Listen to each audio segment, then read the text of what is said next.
Hoy hoy! This is the True North Fantasy Football Podcast, sponsored by Monkey Knife Fight. Very proud members of the Fantasy Points Media Group. I'm Tyrell McLaughlin at TNFF Tyrell, at True North FFB, at TNFF Pod. Thank you to fantasypoints.com. Use our promo code 21TrueNorth10. Guys, I am out in the Pacific Northwest. If you haven't heard, we are suffering from some pretty brutal heat waves here, so bear with me. If I break into cold sweats in the middle of the pod, if you're also wondering that I'm drinking coffee throughout this, you got to acclimate the body, I doubt Emmitt Smith was just, actually, he went from Dallas to Arizona, so I guess he didn't have to worry about acclimating the body. But that's what I'm after here. What I'm after with this episode is just hopping on to give my Aaron Jones take, because there's a lot I want to get into with AJ. His ADP, where he's going in fantasy drafts, where I have him ranked, where he's finished for fantasy and how he's gone about that over the last, 3-4 years, whatever we want to get into. I want to talk about the Packers' identity a little bit on offense, the lack of additions to this offense over the last couple of off seasons. And because the Aaron Rodgers conundrum comes into play, I want to go over Aaron Jones' efficiency, because he really has been an elite running back in almost every phase of the game, running the ball, catching the ball, scoring touchdowns. But I want to put some concrete stuff forward to explore how much credit the team deserves for that success and how much Aaron Jones is responsible for. And I want to also get into his 2021 outlook with or without the other Aaron. And there is definitely some drawbacks or open-ended questions, so we might have to talk about some LaFleur, some A.J. Dillon, maybe even look at the Packers' difficult strength of schedule this upcoming season, some Aaron Jones splits we could get into, but there is a lot to pack in for Jonesy here, so let's get to it. I promise you're gonna leave this episode with all the information you need to make an informed decision on this running back, who I think is gonna make or break a lot of people's fantasy seasons, depending on if you draft Aaron Jones or a different running back in that second round or at the end of the first round even. And drafting Aaron Jones is something I have done a lot of this offseason. I have Aaron Jones ranked as my fifth overall running back. So I have Christian McCaffrey, Dalvin Cook, Alvin Kamara, and Saquon Barkley ranked ahead of him. And in June Best Ball ADP on Fanball, so MFL 10s, Aaron Jones is going as the running back 11, the 13th overall player. On the FFPC, which is a higher stakes site, and sometimes we give the benefit of the doubt to the ADP on that platform in particular. In FFPC Best Balls, Aaron Jones is going as the running back 12 and the 16th player overall. And this is since June 1st. So Derrick Henry, Zeke, Jonathan Taylor, Austin Eckler, Cam Akers, Nick Chubb, and Najee Harris all going ahead of Aaron Jones on the FFPC. Like the high stakes players are even a tad lower on Aaron Jones, which is wild because, Aaron Jones has been a top 5 running back in back-to-back seasons. He was the running back 2 overall in 2019 and the running back 5 last year. He's the 4th most PPR points among all running backs combined over the last 2 seasons. And if you go back another year, he isn't quite a top 5 guy, but there's a clear tier or like a cluster of 6 running backs, and you can separate them from one another inside this 6-man tier. But this tier separates from the rest over the last 3 years, and Aaron Jones rounds out that group. So you got Alvin Kamara, Christian McCaffrey, Zeke Elliott, Derrick Henry, Dalvin Cook, and Aaron Jones. So a pretty, there's some elite company there. And the question we want answered going forward is, can Aaron Jones finally get to that 300 touch plateau? Because if not, we're probably expecting A.J. Dillon to see close to 200 touches. But also, Aaron Jones has not been without the drawbacks, like I hinted at off the top. And if Aaron Rodgers was in place, though, I think a lot of these drawbacks, are set to correct themselves in 2021. Like everything is almost in its right place. To quote Radiohead, for Aaron Jones to almost experience a confluence of events that would lead to a big blow-up season in 2021. And I'm talking about a guy who's already been a top 5 running back in back-to-back seasons. One knock that, has come up in the past with Aaron Jones is that he's a bit boomer bust. Some worry about his floor, I guess, but I think folks undervalue the pass catching still. And last year, like Aaron Jones, his floor for fantasy was fine. He scored 10 plus fantasy points in PPR in all but one game. And a big sell with Aaron Jones is the ceiling, like not the floor. We don't really care about the floor as much with Aaron Jones. He has just given us some massive spiked weeks, multiple matchup winning performances. Like 2 of the top 5 weeks over the past 2 seasons belong to Aaron Jones, 3 of the top 10. And a reoccurring theme here is that there's very few leaderboards that you can create that Aaron Jones doesn't reside in. And with that and spiked weeks on the brain, 7 of the top 10 running back weeks since 2019 belong to Christian McCaffrey, Alvin Kamara, and Aaron Jones. By the way, if and when Aaron Jones puts up another 40-point game, it will be the 4th of his career. He'll become just the 8th running back in NFL history to score 40 fantasy points in PPR 4 different times.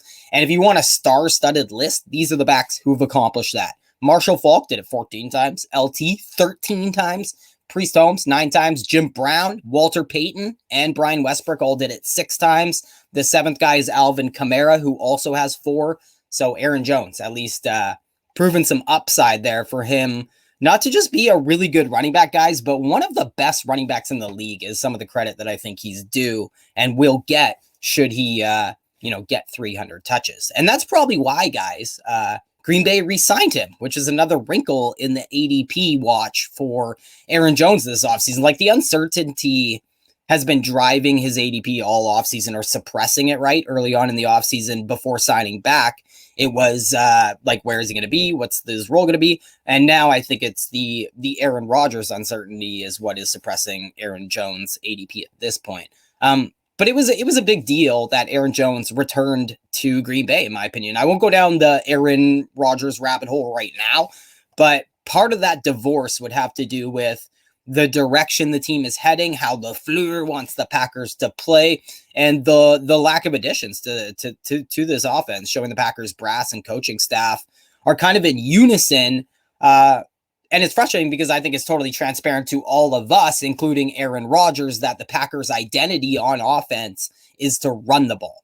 And if you don't believe me, let's look at a couple things here, because it was in a very structured scheme that Rodgers did what he did last year. The disguised looks, the pace of play, those things played a big role in the Packers' success last year. Green Bay led the NFL in time of possession by over 1 full minute. The second most time of possession by any team since 2013. Only the Ravens in 2019 controlled the clock better. And when you limit the time of possession for your opponent, they can't run many plays, right? So we saw Green Bay allow the fewest plays to be run against them last year. And time of possession can be great, and it lends to fantasy upside because of the trickle-down projection aspect if you're a team like Arizona. A team like the Packers, on the other hand, they prefer a slower pace. So what this has to do with fantasy is that the Packers actually ran the 5th fewest plays on offense last year. And I think about that Ravens team from 2019 that had one of the most dominant time of possession seasons ever, also a very run-heavy team with a good defense against the pass. Yet 2 seasons ago, the Ravens ran the 7th most plays on offense, about 100 more plays than Green Bay did in 2020. And if you look on Sharp Football, the Packers, they fall into similar buckets with some of the run-heavy teams when it comes to schemes, formations, personnel packages, because they are one of these outside zone run schemes. So Green Bay ran 11 personnel, which is a 3 wide receiver set, just 54% of the time. That was bottom 10, tied with teams like the Saints and just above the Patriots and Raiders. 44% of the Packers' plays last year came with just 1 or 2 wide receivers on the field. That number is about 3 times higher than a team like the Bills, for example. And only the Vikings and Packers ran 15% of their plays from 12 personnel and 15% or more of their plays from 21 personnel. And it kind of makes me laugh. We all joked last year after their loss to San Francisco in 2019, after their loss to San Francisco in the conference championship. They came out and their draft, they selected a quarterback, running back, and fullback famously or infamously with some transparent obsession to replicate that 49ers team. And then obviously they ran into a much different Buccaneers team in this year's conference finals, but that's a rant for another day. But what we said is that 21 personnel would be a good barometer to monitor that copycat thing going on. And only 4 teams ran more 21 personnel than the Packers last year: the Ravens, Minnesota, the Patriots, and the 49ers, of course. So even if you don't like all that nerd stuff or you don't care about formations, maybe you knew all that stuff, I hope you still heard the teams that the Packers are grouped with, pun intended there. There are very run-heavy teams that fall into these buckets. And they are, of course, all running that outside zone scheme or just a straight power run offense, right? And this is what the Packers offense looks like. Like, I hate to break it to people, but this is what the Packers offense looks like. Which is all to say that I like this offense for the lead running back, right? No matter who it is, no matter who the quarterback is, and maybe multiple running backs could be fantasy relevant inside this scheme, right?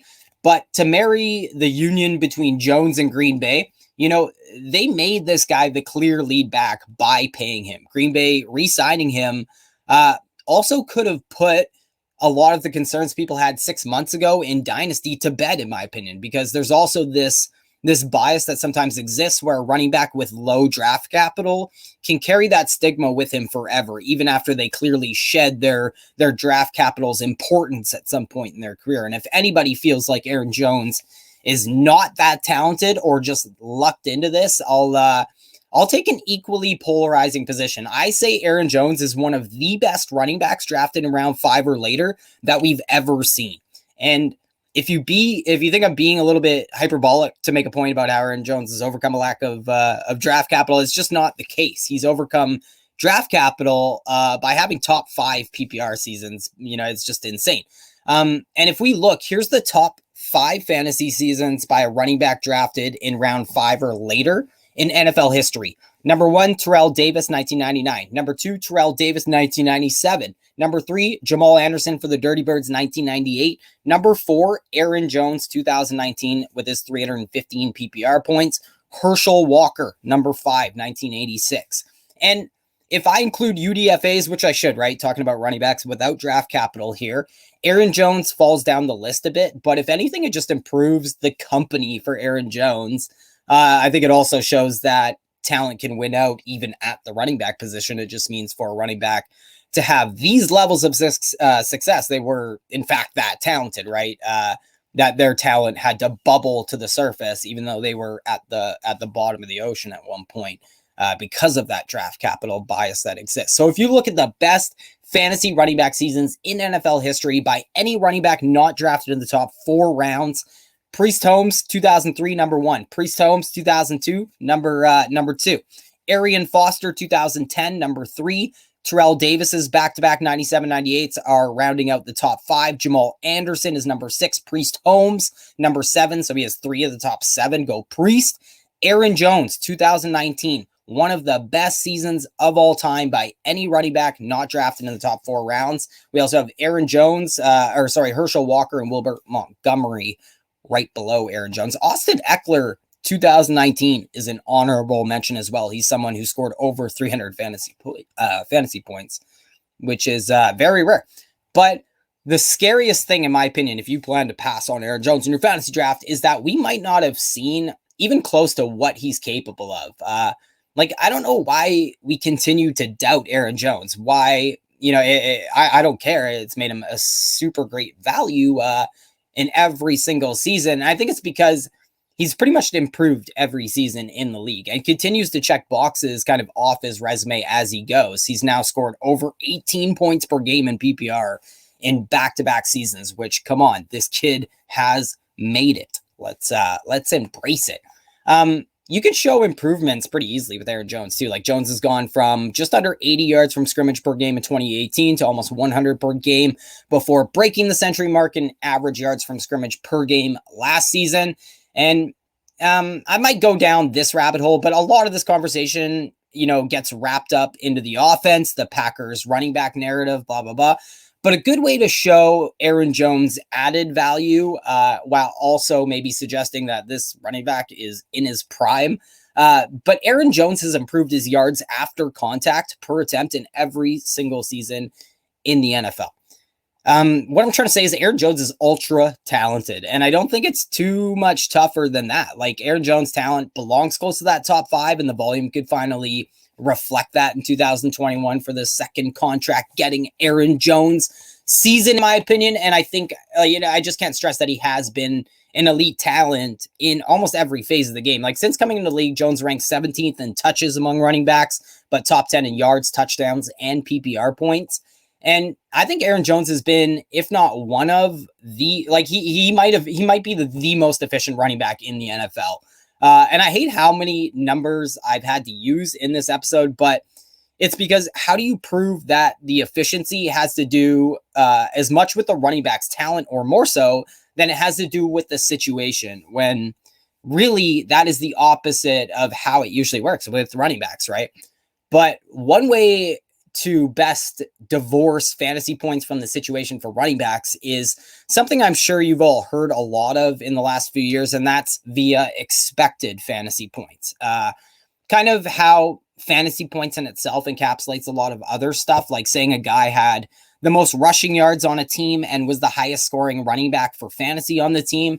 That's pretty much double checking boxes, right? And the same is kind of true with expected points, just putting a number on how much they overperformed or underperformed the average expectations that that position would put out their average output, in that situation that the player is in. So just putting a number on how much I think what happens to is it reflects the patterns, be it positive or negative, for important stuff like volume, efficiency, all that stuff is kind of encapsulated in fantasy points or expected fantasy points is what I'm getting at. And what this has to do with Mr. He's So Lucky, Aaron Jones, is that last year he was the running back 5 overall, but ranked 11th amongst running backs in expected points. And that is my Aaron Jones take in a nutshell. I think a guy being valued as a back end top 12 running back who is probably a top 5 guy.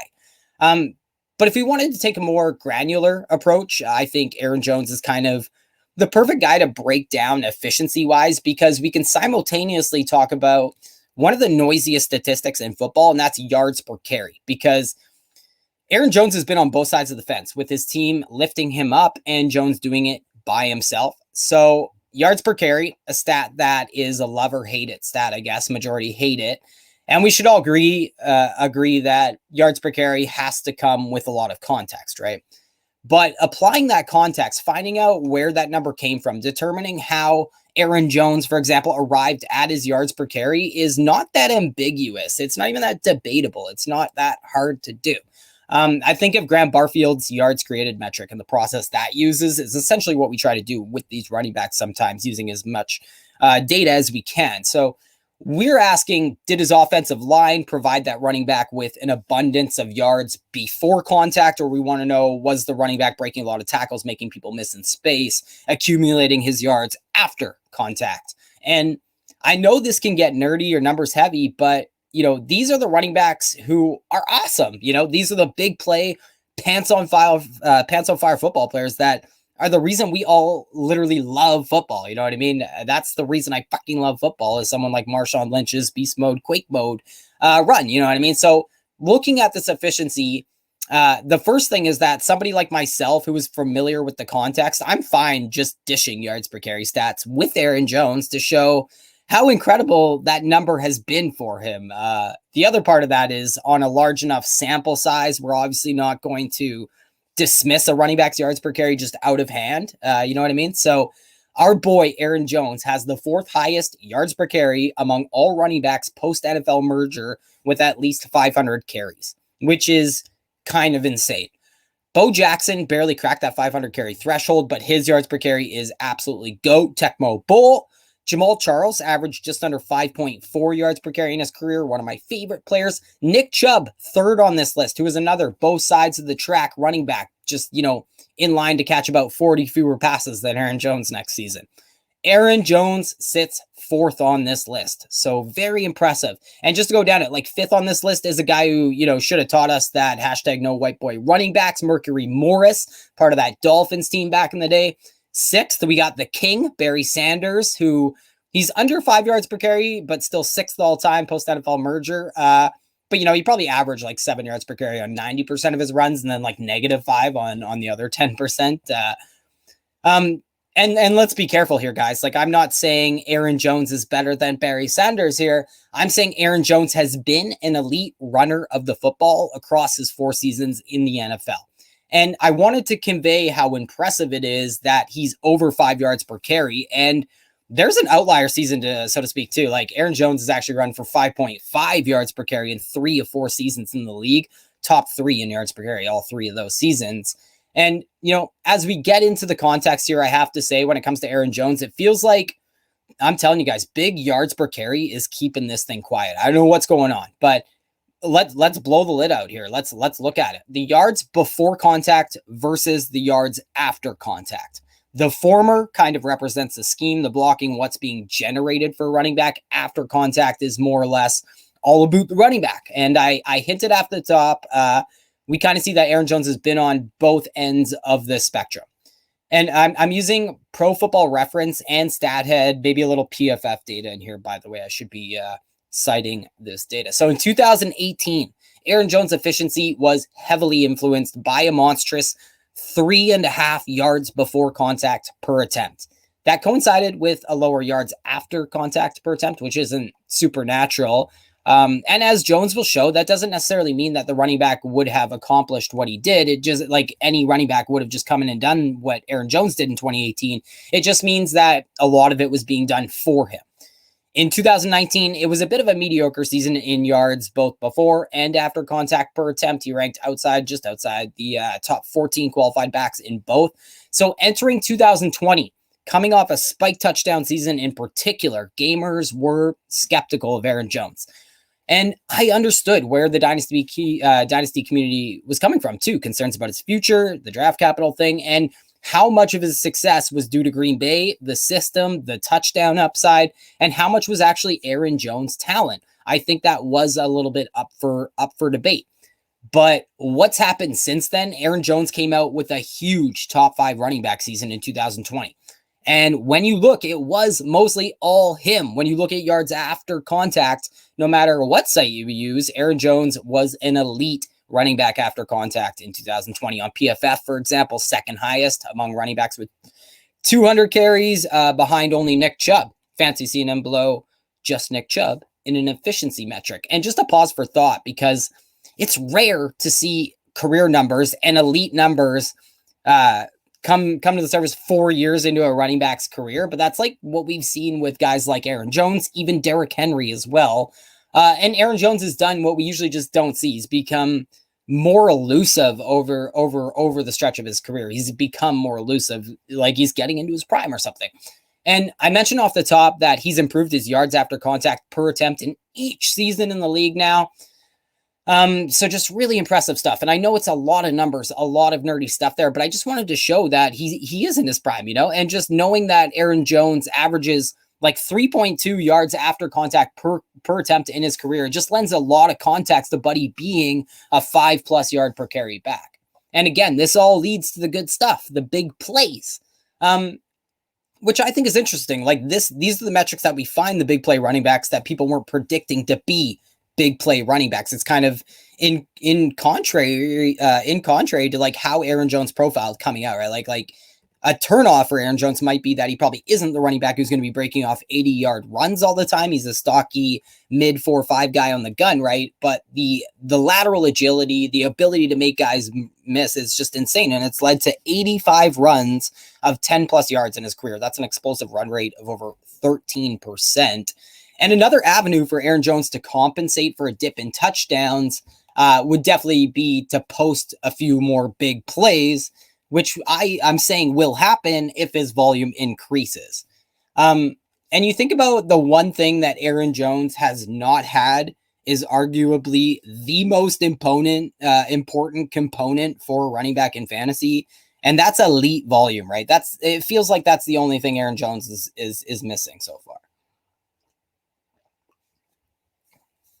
I mean, don't get me wrong, it's great. He's had back-to-back 1,000-yard rushing years, hasn't even hit 240 yards, 240 carries in a season yet. And what I'm saying is I can't believe that he hasn't had that 300-touch season despite having back-to-back top 5 fantasy seasons. So getting into 2020, we're really just getting started here, to be honest. Like I'm definitely hoping that I get this done in half an hour, but it's just not going to happen. I'm really sorry. But we have to dig into the volume outlook for Aaron Jones. If you want to imagine this as a ceiling conversation, if you're a huge A.J. Dillon fan, then think of this as a smaller percentage range of outcomes, because now that we've looked at the efficiency, I think an uptick in volume is very interesting. And I'm telling you guys, there could be 450 running back touches. We should almost expect about 450 running back touches in this offense for the Packers in 2021. So another pretty noisy topic, guys, is vacated volume, but the Packers have made their mandate pretty clear, haven't they? Losing Jamaal Williams, I don't think is going to change it. So they want to run the ball, and that makes me think that we can distribute a lot of the running back touches that are up for grabs. The question is, to what extent does A.J. Dillon and other eat into Aaron Jones? But, over 1/3 of the running back volume from a season ago is gone. About 40% of their goal line carries, 8th highest goal line carry market share up for grabs. And I think an interesting note for Aaron Jones with the goal line on the Moj's sidebar is that he hasn't been used as much as people might think, especially thinking of the touchdown scoring prowess that Aaron Jones has flexed. In 2020, though, 16 different running backs had more carries inside the 5-yard line than Aaron Jones, 9 per Pro Football Reference. And, it's not just at the goal line. It extended through the entire red zone. And, it just doesn't really make sense to me because Aaron Jones is so efficient. So Aaron Jones ranked outside the top 12. Barely 50% of the Packers' red zone carries last year went to Aaron Jones. In fact, amazingly, the amazing Aaron has never seen over 60% of the red zone carries for the Packers. And another sidebar or unrelated tangent, why is there so much subjectivity when it comes to red zone data from site to site? Like, he was outside the top 20 running backs in total goal line carries on PFF. Like, guys like Benny Snell and Adrian Peterson both had like a handful more goal line carries than Aaron Jones.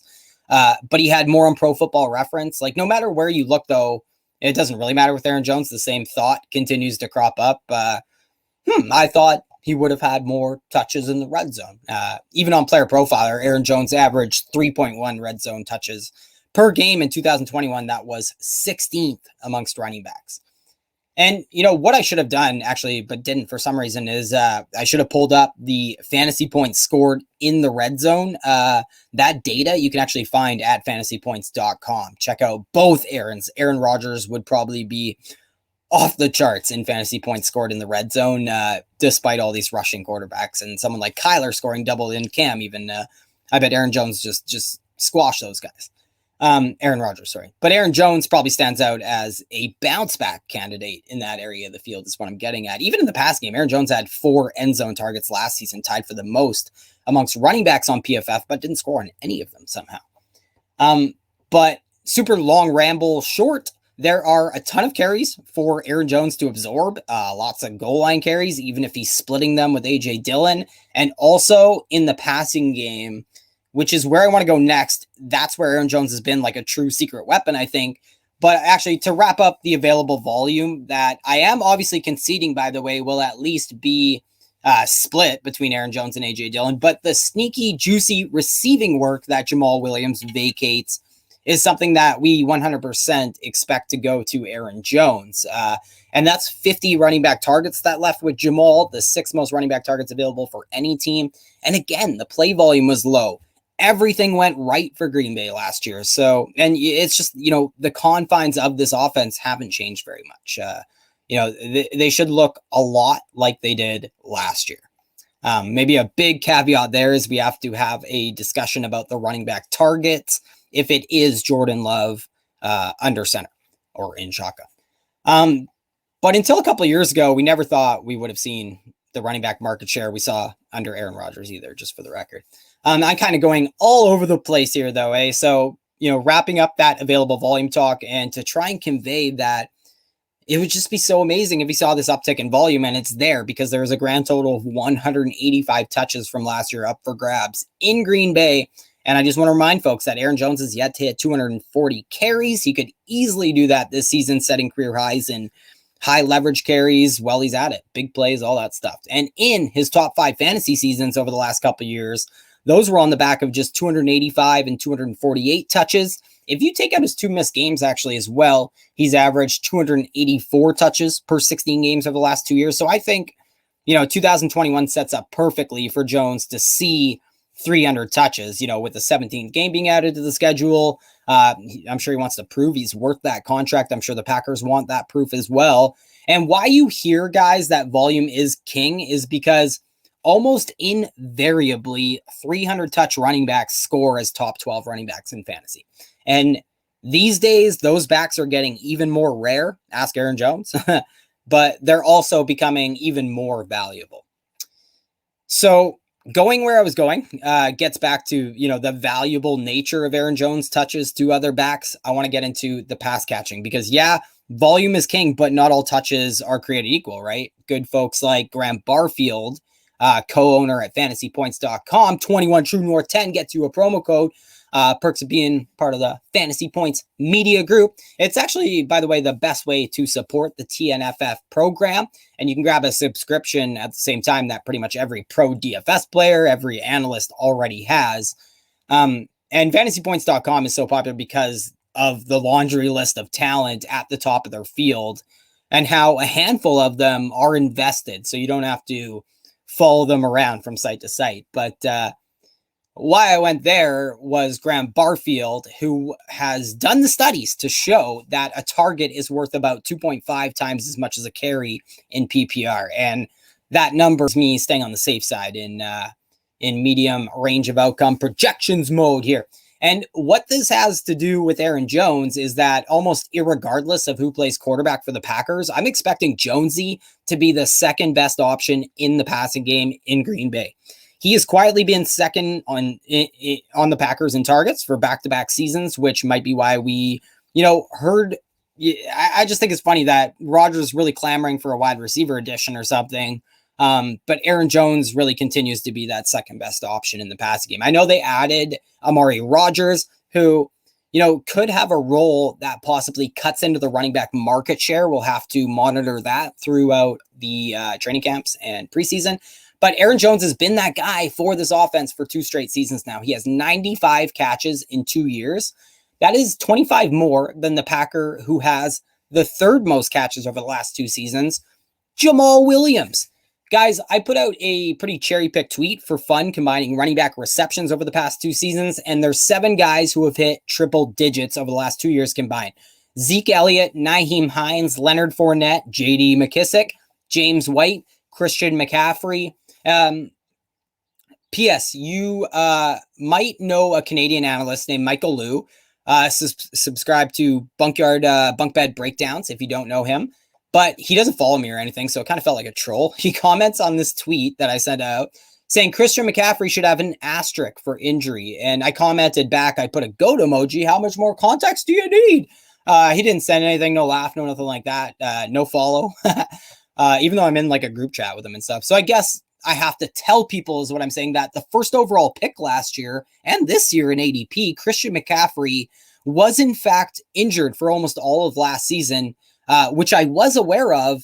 I just gave the benefit of the doubt that everyone could infer that Christian McCaffrey would have had more catches had he played those 13, 14 extra games. And that his 3rd place ranking, while playing about 60% of the games compared to others, would leave an impression equally impactful. Because we all know Christian McCaffrey missed most of the year. But back to the matter at hand, because he kind of missed the tongue-in-cheek part of the entire tweet.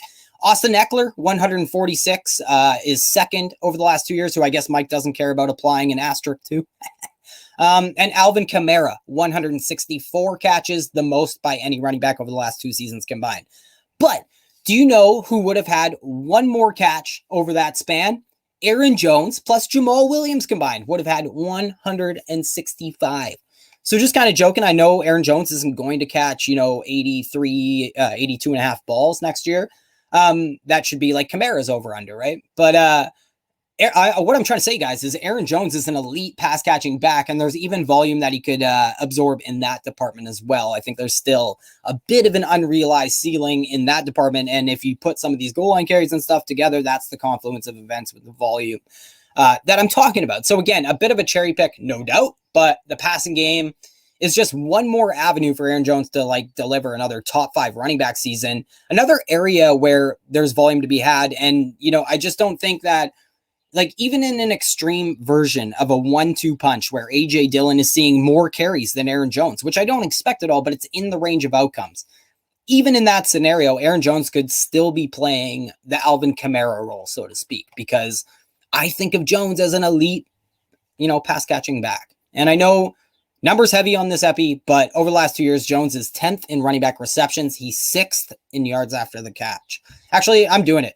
He averages over 8 yards after the catch per reception in his career. Like Aaron Jones has gotten you on average 8 yards after he's caught the ball in his hands every time he's caught the ball on average throughout his entire career, 8.2 yards after the catch per reception. For reference, that's higher than Christian McCaffrey, who has one season in his career where he's exceeded 8 yards after the catch per reception. So our boy, Aaron Jones, is so talented. And I'll get out of the pass catching by dishing again how nice the situation is in Green Bay, even for a pass catching running back. Green Bay is ranked top 10 in running back market share, running back targets, receptions, receiving yards, and receiving touchdowns in both 2019 and 2020, minus receiving touchdowns last season.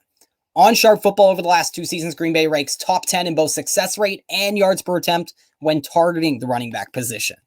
So my hope was to try and make, like, I'm moving on here, but I wanted to make an argument so strong for Aaron Jones by simultaneously, intentionally ignoring the touchdown talk and also ignoring a lot of Aaron Rodgers talk, because I think the touchdowns, are the cake that we get and we can eat too, you know what I mean? Or the cherry on top, I guess would be a better analogy. But I left those two out of the conversation until this point because there's no doubt the two are linked. I don't think Rodgers not being a Packer would mean Green Bay is a 5-win team, you know what I mean? Or that Aaron Jones loses double-digit touchdown upside. But at the same time, there's no question that the touchdowns would be most at risk if we remove Aaron Rodgers from this offense. Plus, we might want to anticipate some natural regression in Green Bay from this offense in 2021. The offense itself last year sort of embodied the 2020 season, which was the highest scoring season in NFL history. But say Rodgers was to end up in Denver or the Jeopardy booth, the efficiency would get overblown if folks were concerned. Maybe there's more stacked boxes, but Jordan Love would also add that RPO element to the offense, and that would build in some efficiency for Aaron Jones. But the touchdowns and the red zone trips would be something we're downgrading without Aaron Rodgers. With that out of the way, guys, Aaron Jones has been an elite touchdown scorer, a machine. He's done it on low red zone volume as well. So Buddy has 30 touchdowns in his last 30 games. Only Derrick Henry has scored more total touchdowns over the last 2 seasons. And we all know the touchdowns. We were all anticipating a dip in touchdowns in 2020. We knew it was coming. It was so unbelievably baked into his average draft position last year, but he still scored 11 times. And the scale, I think, just tipped too far. Aaron Rodgers' illustrious season came at the expense of a lot of running back touchdowns. Green Bay running backs had more carries, touches, and were more efficient in 2020 than they were in 2019, but they went from 25 total touchdowns as a position to just 16 last year, which is why the regression is real in Green Bay heading into 2021. But Aaron Rodgers, Davante Adams, the big dogs in the passing game are the ones who will experience the worst regression, in my opinion.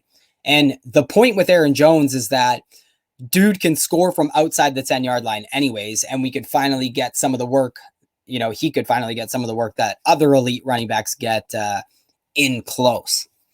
So what am I at for time here? Sheesh. I want to go through some of the concerns. I'll just have to rapid fire them more. So concerns with Aaron Jones, they don't, fit the title of the program. So why not just go pretty quick here? The offensive line experiencing a bit of a downturn. One thing we might hear some folks worried about is that this offensive line, the run blocking, the pass protection, but just anecdotally, if the offensive line took a step back, which is definitely possible with the loss of guys like Corey Linsley and, some continuity to build, and just how well they played in 2020, some more natural aggression that could befall the Green Bay Packers. But if that were to happen, that would lend to Aaron Jones seeing more work in the passing game, in my opinion, and Green Bay being just not a great team next year. Also, I talked a bit about the offensive line and the run blocking when we went yards before contact versus yards after contact. So we've seen a steady downswing since 2018 in that department already in yards before contact per attempt in the run game. One thing I was looking at when I was on PFF, looking at the Packers run blocking grades, which, kind of don't make that much sense, but that's neither here nor there. But one thing that just jumped off the page is how much higher the Packers run grade is compared to the run blocking grade. At least 8 points higher in all 4 seasons since Aaron Jones has been a Packer. On average, 15 points higher run grade versus run blocking grade on PFF. Compare that to the 4 years prior, 2013 to 2016, that 15-point average difference goes to negative 1.6. So I digress. But as you can see, even when I try and dig into concerns, I come away with some glass half full arguments for the talent that is my boy, Aaron Jones. But moving along, another drawback that I'd listen to since I made you guys listen to things like vacated volume and stuff. Another noisier topic, strength of schedule. I think I'll save some of the difficult strength of schedule talk for me, some Aaron Rodgers talk or something.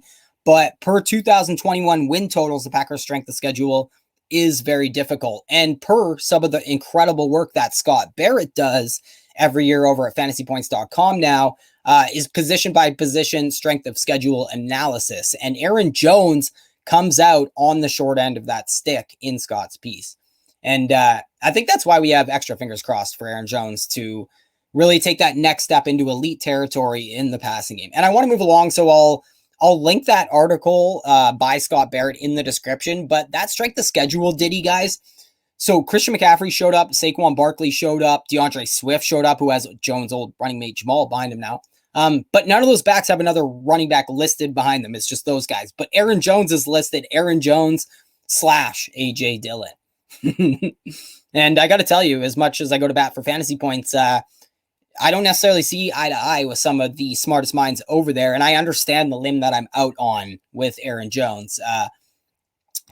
And I think one thing that people would be saying, bringing up that point there, is what I imagine so many of you have been thinking this entire time is, have you forgotten about AJ Dillon, the 2nd round pick from a season ago, the athletic super freak? I have not. In fact, I totally embrace the idea that LaFleur prefers a running back by committee. The question is, how involved is AJ Dillon? Because there's probably, like I said, 450 running back touches to distribute in this backfield. And maybe, like I said, Amari Rodgers comes into that conversation if he has a hot camp or is playing a very niche role in this offense. So lots of touches to go around, though, nevertheless. But I have to make sure I'm not losing sight or asking the right questions. I understand that I can't get too high. I can't let it jump the shark just because I love Aaron Jones, right? A legitimate question is, how much are they willing to put on Aaron Jones' plate? Why was somebody like Jamaal Williams so involved? Why did they go out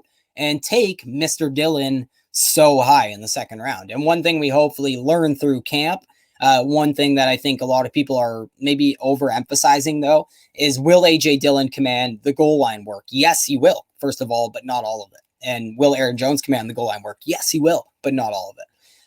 The reason I haven't talked a lot about AJ Dillon throughout this, though, is because, number one, there is room in this offense for multiple backs to produce and both of these guys to pay off their current average draft positions almost on any platform you look at. I just think he could be fairly touchdown dependent when it comes to starting him in your fantasy lineup. And that's assuming that he does see 50+% of the team's goal line carries, because the pass catching is going to remain elusive to the Boston College running back, AJ Dillon. But to close out the running back by committee talk, the biggest point of this epi might be that it doesn't matter, guys, about a running back committee by committee. We want to be attached to the running backs in this offense. The 6th and 7th most fantasy points scored by running backs in Green Bay over the last 2 seasons, back-to-back seasons with 470 running back opportunities. Over the last 2 years, running backs have over 5,000 yards from scrimmage, just the running backs from Green Bay. And they score far fewer touchdowns in 2020, despite being, besting 2019's totals in almost every single category by Packers running backs. Simple as that. We love Aaron Jones even better. So I wanted to get that out of the way because I do want to talk about his splits. The splits are what I find most concerning about Aaron Jones, or, what I would be using the most if I was an anti-Jones guy. And I think I'm just going to spew these. So I wonder if this first split came up during contract negotiations, because we hear how little running backs matter, but it's interesting to see that in games that Aaron Jones has missed, the Packers have scored about 4 points fewer. They go from over 2.4 points per drive to 1.9 points per drive in the 12 games that Jones has missed in his career. And we talk about their pace of play, the run game being sort of a catalyst for that. In games Jones has missed, the Packers' point differential really jumps off the page. And I'm using RotoViz, Game Splits apps, by the way, Team Splits apps. And I think some of this will actually be from Pro Football Reference as well. You can find the player splits as a tab on the players page, advanced splits as well.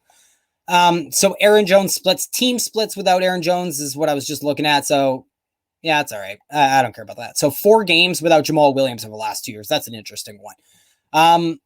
So when Jamaal Williams was out, and I know AJ Dillon is here. I know that. But Aaron Jones scored over 22 PPR points per game over the last 2 years without Jamaal. His touchdowns went up. He went from 3 catches a game to 4 catches per game. He averaged almost 40 yards receiving per game in that small sample size as well. Speaking of small sample, our next one is probably the most famous split or infamous split for Aaron Jones, the Davante Adams splits. And they are something. Over the last 2 years, some of the biggest games from Aaron Jones for fantasy have come while Davante Adams was out. In 6 games with no Davante, Aaron Jones scored over 25 fantasy points per game. In 24 games with Adams, Jones scores just under 17.5 PPR points per game. His rushing touchdowns and stuff, they actually didn't go up as much as maybe you might think, but these splits do make us pause for thought, wondering if maybe I'm overselling the running back pass catching role a little bit, because it's the receiving work that really just goes off the Richter scale for Aaron Jones when Davante Adams is missed. So in those 6 games, he averaged almost 5 catches per game. His receiving yards per game skyrockets to over 55 per game. There's no way around it. If Davante Adams didn't miss a half dozen games over the past 2 seasons, the running back receiving work wouldn't have been so pronounced as I've made it. On the other hand, Aaron Jones was so good during those games that it could allow us to argue for a Michael Thomas, Alvin Kamara complex, where an offense has a clear number 1 wide receiver, but also a running back who should be commanding a ton of work in the passing game. And like almost all these splits, we take them with a grain of salt, right? Because they're all small sample size. I think maybe if I wasn't worried about the Davante Adams splits, the one I would be most worried about is this one here, where, just because if Aaron Rodgers is gone, the win-loss splits for Aaron Jones probably become more important because they're going to lose more games. So 54 games played for Aaron Jones in his career. 35 of them were Packer wins, 19 losses with Aaron Jones suited up since 2017.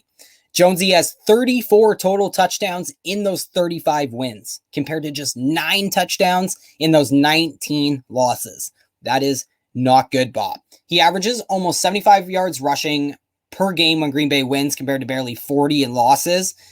And the worst thing is that there's some contrary to common sense stuff going on here, because you would expect that rushing distribution that I just laid out. You're just not going to be able to run the ball and dictate the style of play in the game if you're losing, if you're Green Bay. But Aaron Jones averages just over 2 catches per game in losses. He averages just over 12.5 receiving yards per game in losses. He's averaging almost twice as he averages about twice as much receiving yards in wins as he does in losses. So, that is really troubling if we think about the possibility of losing Aaron Rodgers, the strength of schedule. That is troublesome, I think, because the rushing and touchdown, like I said, is just something you would no doubt expect in win-loss splits, but that receiving work, it's clearly hurt him more than other running backs. But it also shows that he's been very involved in the passing game, in the game plan from the team level. But I think that's a pretty frustrating one to look at. Now, if the situation presents itself, I wouldn't mind looking or asking how much of that is Aaron Rodgers. Like if you think about him trying to come back against the Buccaneers for a chance to go to the Super Bowl last year, he was not looking to dump the ball off to the running back position, right? So, Aaron Rodgers wants the big play. So Aaron Jones, there's a little bit of maybe the, whether it's Jordan Love, maybe if they are in catch-up mode, he might have to use Aaron Jones a little bit more because he won't be able to throw that 60-yard bomb to MVS. But there is no doubt about it for Aaron Jones. We want Aaron Rodgers there. But at the same time, in this system, Aaron Jones, I think he has the talent where he could be even the focal point of the offense if you want, while Jordan Love gets his beak wet. I think there's also a path for Aaron Jones to have, like, one of the points I tried to lay on off the top is that, a plain and simple volume-driven running back one season for fantasy is definitely in the cards for Aaron Jones. And the floor is something drafters, I think, should be less worried about anyways, because, he would need the volume. Like, if this offense changed, that's where we really like the volume as well, but he doesn't need the volume if Aaron Rodgers is there. So what else? For, it's been borderline historic efficiency, but, we're hoping he does repeat that. That's where that volume meets efficiency debate comes into play. How much of a 1-2 punch will Aaron Jones and A.J. Dillon be? Could the pendulum swing all the way to that Kamara, Latavius Murray territory that, I scared folks with? And would, A.J. Dillon, I also, would A.J. Dillon be that guy who is kind of on the other end of that spectrum? So would that just increase the pass catching upside for Aaron Jones? But I think that's a pretty real possibility. And I think if that's the range of outcomes you foresee, then A.J. Dillon could straight up see 200 plus carries. He will see 200 plus carries if that's the case, and should probably be going in like round 6 or 7 of fantasy drafts. And it is a possibility. One of the things we will monitor heavily during training camps and on first team offense appearances during the preseason is the not only the split with the first team, but the goal line work as well. But I want this whole thing to be wrapped up by saying I am so confident in the talent with Aaron Jones, guys, on the ground, through the air, nose for the end zone. This guy is land, air, and by sea. The volume, I think, will be there, and, 450 touches could be there in this offense for the running back position. So confluence of events that Aaron Jones could experience, and that's why I'm willing to go out on a limb and draft and select him before running backs like Jonathan Taylor and Nick Chubb in my fantasy drafts. I would also love, I would love to be drafting guys like Zeke. Like, my problem is that I have less concerns about the pass catching upside with Aaron Jones than I do with Ezekiel Elliott. But I do expect a big 2021 season from Zeke. But, intuition, in my opinion, says to go with the running back entering his prime with mystery box upside still over Zeke, who was probably slowly creeping out of his prime and plays in a very pass heavy offense with wide receiver market share.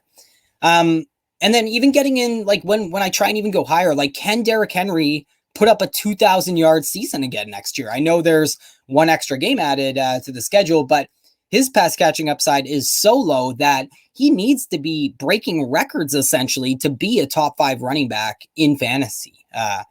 It's pretty crazy that they have comparable fantasy points over the last 2 years, Aaron Jones and Derrick Henry.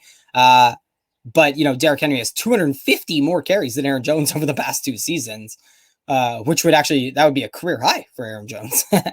But Aaron Jones has been a top 5 running back in fantasy back-to-back seasons. So, Derrick Henry is the one that I have a hard time passing on to draft Aaron Jones, but Aaron Jones has already proved that he doesn't need 300 touches to score 300 fantasy points. And that's why I am willing to pass on some of these extremely talented running backs that I was talking about there to draft Aaron Jones. And if you disagree, if you think that I am way too high on Aaron Jones, Joe Dolan would probably agree with you, which scares me to death because he is one of the most accurate rankers in the fantasy football industry year after year. Joe is now one of the parts of the incredible crew, comprised of more than a dozen elite experts just crushing it over at fantasypoints.com, whether that's Scott or Graham in terms of analytics, Greg Cosell in tape grinding and prospect analysis, Wes Huber, Debbie God in the industry. I would bet you can't find a name in the industry who's a better betting expert than Tom Brawley. Injuries, we got Edwin Porras, high stakes, Jules McLean. I'm going to leave off so many as always, including the great John Hansen, Ben Kukanis, couple of kings in front and behind the curtain, respectively. But I'm saying Joe Dolan's rankings, guys, are worth the price of admission alone, and the ridiculous buffet of production that is consistently being churned out by this team is just insane. The pros you hear who are subscribed, guys, like who we want to emulate their process, it's just insane. So you can get a 10% discount on a subscription at fantasypoints.com that you should already have using our promo code 21 True North 10 on the bottom of the screen there. Promo code 21 True North 10. The best way you can support us as well. Another way to support us, guys, is definitely to like and subscribe the YouTube page to the podcast. Review it if you would like. That would be amazing. And hit me up on Twitter. Let me know what you think of Aaron Jones, what you see happening or not happening at TNFF Tyrell. The pod is at TNFF Pod, and the nitty gritty committee is, as always, at True North FFB. And until next time, guys, stay safe